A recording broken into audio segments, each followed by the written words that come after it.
Quem estava no Vectra? Anzo, Valmir, Fiinho e Andinho. Mataram esses 3. Diante de uma investigação que recaía sobre teses questionáveis e a chacina de Caraguá, a família de Tuninho começa a pressionar. Em janeiro de 2002, a Secretaria de Segurança Pública do Estado de São Paulo aciona o Departamento de Homicídios e Proteção à Pessoa, o DHPP, para assumir o caso do crime de Tuninho. Bom, na época eu estava na equipe Delta Sul e nós somos aí convocados aí pelo secretário, pelo delegado-geral, pelo nosso diretor, Dr. Domingos, à época, né? E falaram que a gente estava com esse problema lá de Campinas, né? Esse caso que estava até então com a polícia de Campinas. O DHPP assume o caso e continua nas investigações, sempre em companhia do advogado da família, sempre em companhia de promotores de justiça. Continua mesmo rameirão, entende? Porque ao invés de trazer para cá, para a capital, a apuração do caso, continuaram as apurações em Campinas.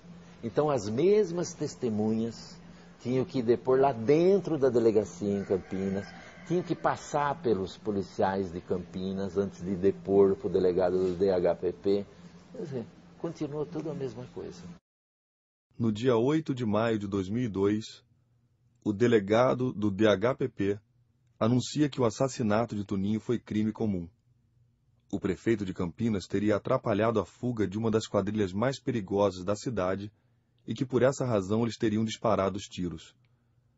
Um mês depois, o Ministério Público indicia Andinho, o único membro vivo da quadrilha.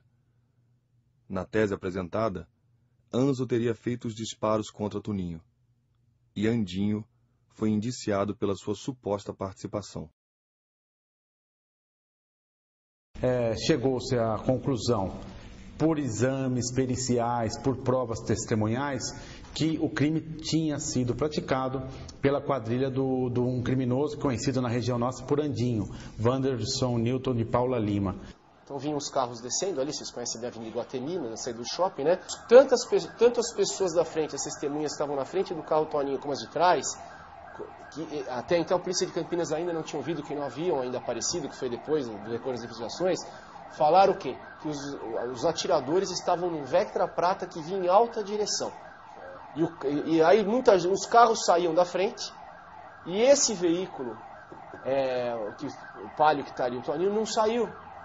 Aqui, a gente divide mais ou menos em 3, 4 partes, assim para a gente poder montar bem o quebra-cabeça.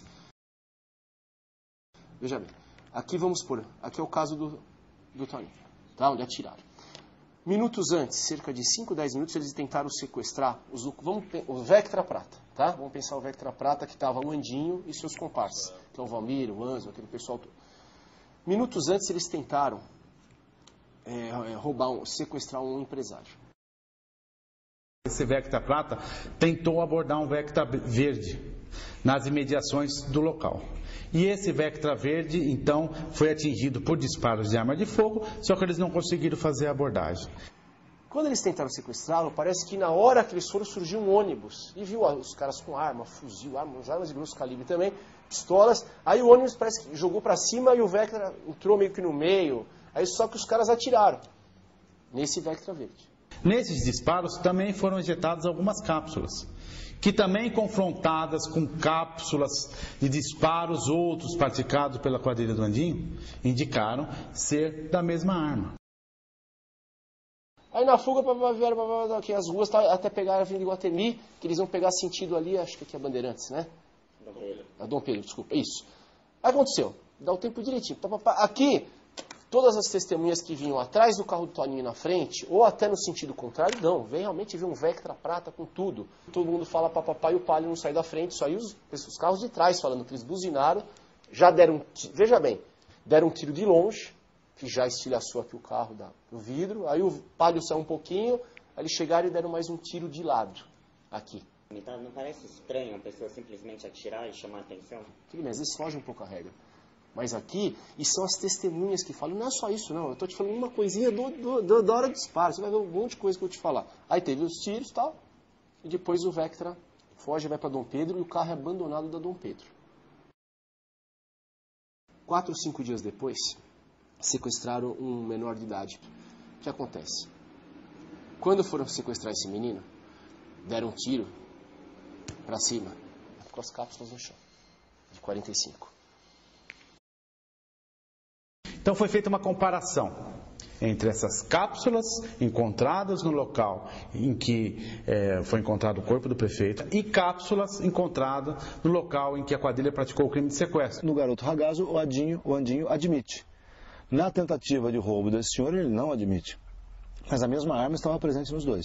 Mas não houve qualquer projétil ou cápsula de 45 lá no local onde o Toninho foi morto. Então, esta é a tese do Ministério Público, ou seja, foram os mesmos porque as mesmas cápsulas estavam nesses lugares, embora ela não tivesse se repetido no local da morte do Toninho.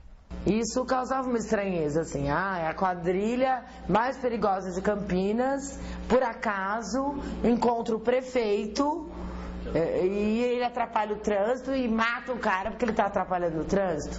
Se você analisar bem, eu entendo o que você está falando, tudo bem, mas você viu todos os argumentos que eu te dei também? Você me deu uma coisa, poxa, por que que... Mas, olha, isso acontece, às vezes sai um pouco do modus operandi. Agora, todos os detalhes que eu estou te dando é muita coisa. Aquela noite, disseram que o Andinho sequestrou uma dentista aqui na Júlio de Mesquita, que ele praticou um roubo lá no alto da Lagoa do Taquaral, que ele tentou assaltar esse Vectra, que ele matou o Toninho. Acusaram o cara de ter feito 5 crimes numa noite. Uma noite. A noite ficou pequena para ele. E aí eu completo. E aí ele estava no jato que atingiu as Torres Gêmeas, num deles, pelo menos. Está com mais de 90 anos de condenação, né? A quantos crimes ele responde? O último levantamento que eu tinha feito, 18 sequestros. Andinho, ele assume quantos desses crimes que você está me falando? A maioria. E com relação ao crime do Antônio, qual que é a posição dele? Então, ele nega. Ele foi ouvido lá no DHPP, assim, sem nenhuma garantia, e ele negou. Aí eu conversei com ele em off, eu falei, Andinho, não fui eu, não tenho nada a ver com o assunto. A alegação do DHPP e do Ministério Público é reforçada com o depoimento de um integrante da quadrilha de Andinho, o Cris, preso pouco tempo depois do líder. Por que a gente falou isso aqui? Pelas circunstâncias e porque foi ouvido um criminoso que era comparsa deles. Falou que um pouco antes, lá em Ubatuba, Caraguatatuba, quando teve o confronto com os policiais de lá, dando sequestro, ele falou que ele esteve lá com o Valmir e o Anzo. Ele conversando com eles, o Cristiano, falou assim, o Cris falou, como é que foi, como é que não foi? Eles mesmos que estavam no Vectra falaram para eles. Só que o Anzo contava uma história que não batia. Porque o Anzo falou, o carro não queria sair da frente, atiramos, o carro desgovernou para a esquerda, paramos, eu fui ver se tinha acertado a vítima, tinha acertado, aí nós fomos embora. Essa versão, essa parte da parada não batia. Porque todas as testemunhas falavam que um carro passou em altíssima velocidade, quase capotou. Então, depois de 38 dias, tiraram o Cris e falaram, olha, conta a história. Eu falei, realmente não teve parada. Passaram em alta velocidade. Deu uma arredondada na versão e aí o Andinho foi denunciado. A motivação apresentada é a motivação da fuga. Eles estavam fugindo. Eu pergunto de quem? Não havia perseguição contra eles. Por isso, até hoje a motivação está um pouco obscura, realmente ficou. Um crime casual. Pode acontecer. A gente acha que só acontece com pessoas comuns, com a gente que é comum.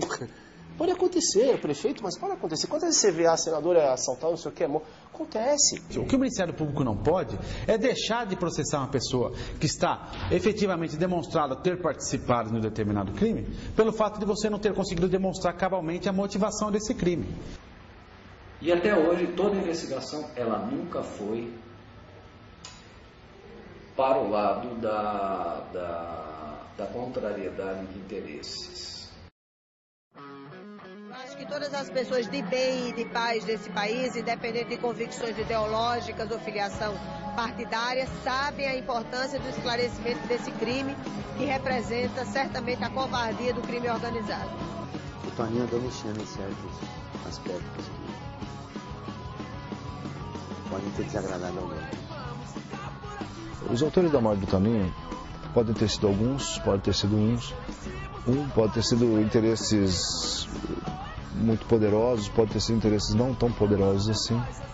Todas as negociações da prefeitura foram muito tensas, todas foram muito tensas. Você tem ideia, merenda escolar, renegociamos o contrato, redução de 40% do valor que dava. Locação de carro, redução de 30% do valor do carro. Vigilância terceirizada, tá? Redução de 40% do valor. Tá? E o lixo, 30%.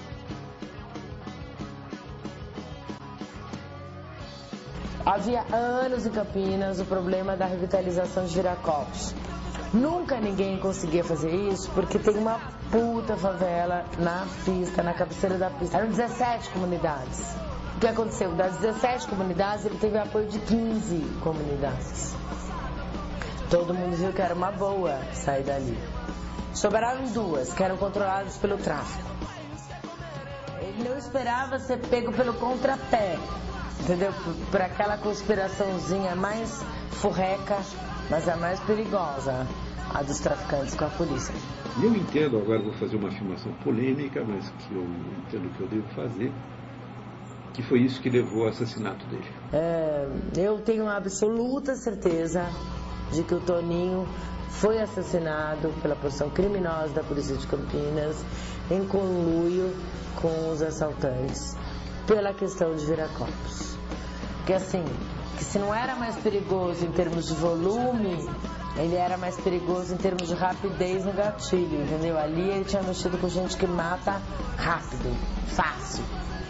Tirou 40 milhões por custo de empresário, isso também coleta de lixo. Aí você tem transportes, tem merendas, tem segurança, Viracopos. Não, o crime foi político, o crime foi por motivo banal, o crime foi por outro motivo, por motivo facional, não se chegou. E até hoje não se tem. Enfim, Toninho que mexeu com várias questões empresariais, não há uma certa clareza de que... Vocês não querem também ouvir um pouco o doutor Ricardo? Muito mito em torno dessas questões do Toninho, mexeu com questões empresariais, então, ele não teve nem tempo, foram 9 meses de prefeitura, isso é verdade. Então, eu não sei exatamente quais são esses interesses empresariais que foram mexidos nesses 9 meses da prefeitura.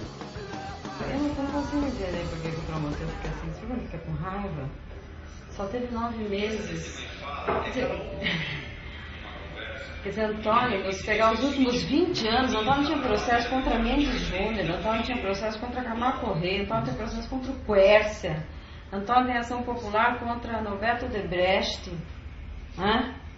Ele nunca mexeu com interesses empresariais, não teve tempo de posição. Eu acho que O único em que houve foi o lixo, né? Que a gente sabe que houve uma negociação difícil foi o lixo.